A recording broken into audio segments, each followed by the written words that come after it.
They rank third in the country, but #1 in our hearts, and they're undefeated in the ACC.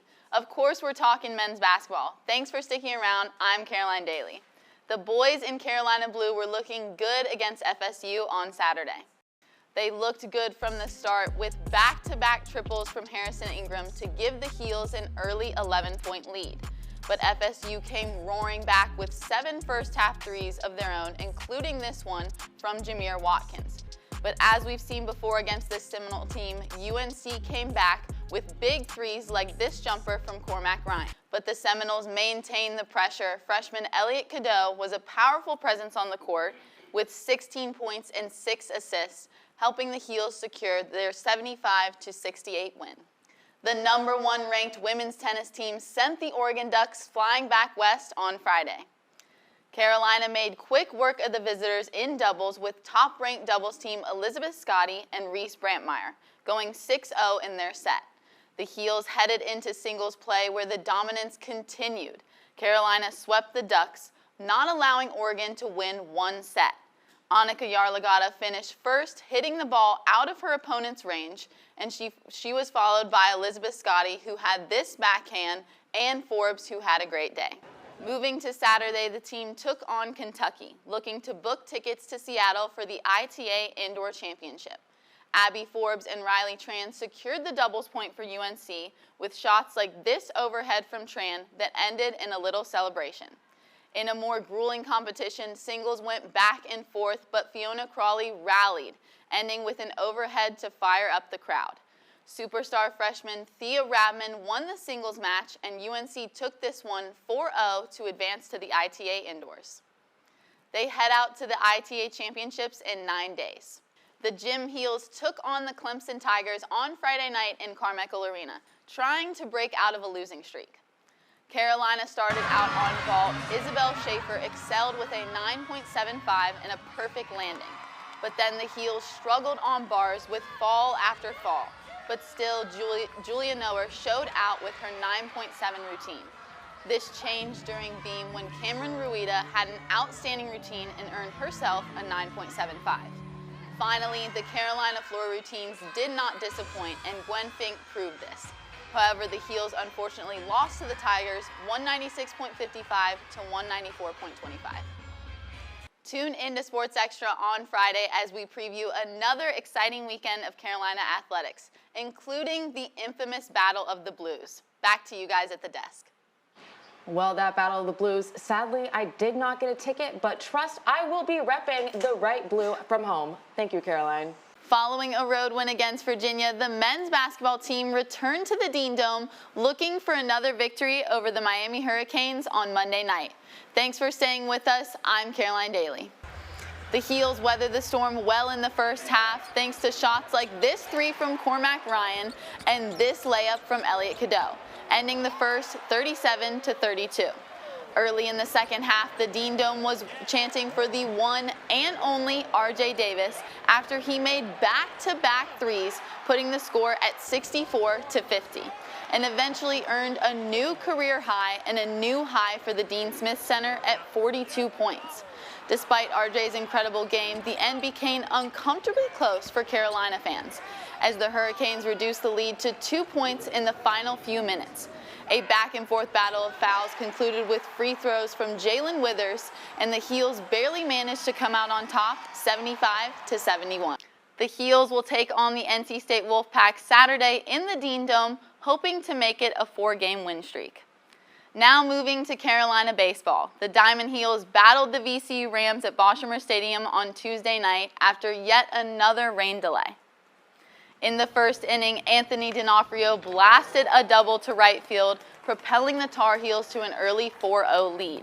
Jason DeCaro tamed the ice-cold Rams offense, pitching 6 innings while allowing only 1 run and 3 hits. The Heels' bats remained red hot as Luke Stevenson crushed a triple to center field, scoring Gavin Gallagher to improve the Tar Heels' lead 6-0.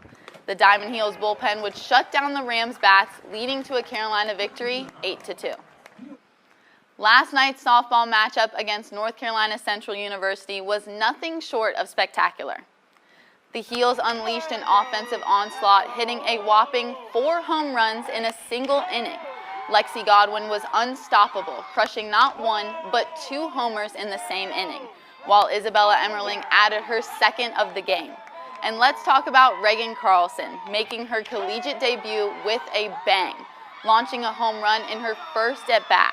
With 12 hits and 8 runs in that historic inning alone, UNC soared to a commanding 20-run lead against NCCU, securing a resounding victory 21-1.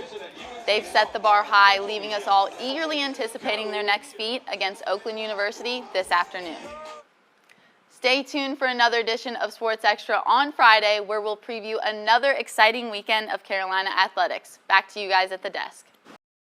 Played a close game at the Bosch against Coastal Carolina last night, trying to extend a 23-game home win streak. Thanks for sticking with us. I'm Caroline Daly.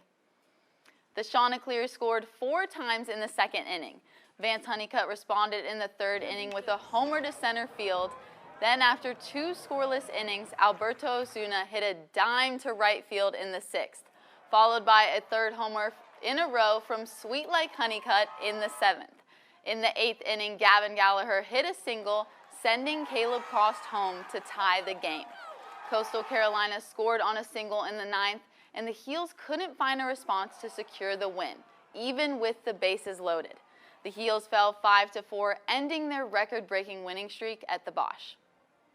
The Lady Tar Heels secured the 8-1 dub and a series win Sunday against Pitt, but they'll have to work even harder in their upcoming game against Liberty to keep the winning streak alive. Carolina clutched its 4th series win after the Panthers fell victim to the pitching of sophomore Kenna Ray Dark, who allowed only 1 run on Sunday. She has been a powerhouse for the Tar Heels as the program continues to grow. But ranked at number 33, the Liberty Flames have had better luck than the Panthers this season, recently upsetting Virginia, a top ACC competitor. UNC grad students Abby Settlemeyer and Autumn Owen will need to keep the pressure on the Flames offensively. Carolina plays Liberty at 4 p.m. today. The UNC women's lacrosse team will wrap up the regular season tomorrow at Dorrance Field in a Tobacco Road showdown with the Duke Blue Devils. The Tar Heels have gotten back in rhythm with wins in each of their past 2 games. Darcy Felter has been hot offensively, scoring 4 or more goals in 2 of her past 3 games, including 5 against Pittsburgh this past Saturday. They're preparing to host a Duke squad that is 4-4 in ACC play, including a win against now 6th-ranked Virginia.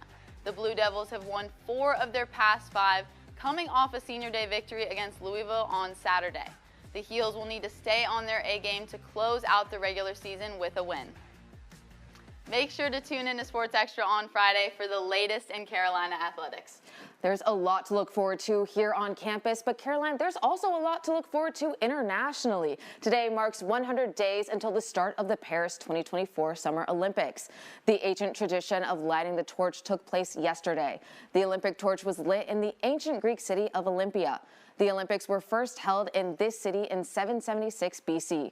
The torch will travel around Greece for 11 days before making the 3-week journey to France. In total, more than 600 people will carry the torch this year. The Olympics kick off on July 26th in Paris. Well, you know, this is really exciting because we've got some students going there. Yeah, I'm really excited to see what stories they find out of the Summer Olympics. I know I'll be watching. Will you be watching? Oh, absolutely.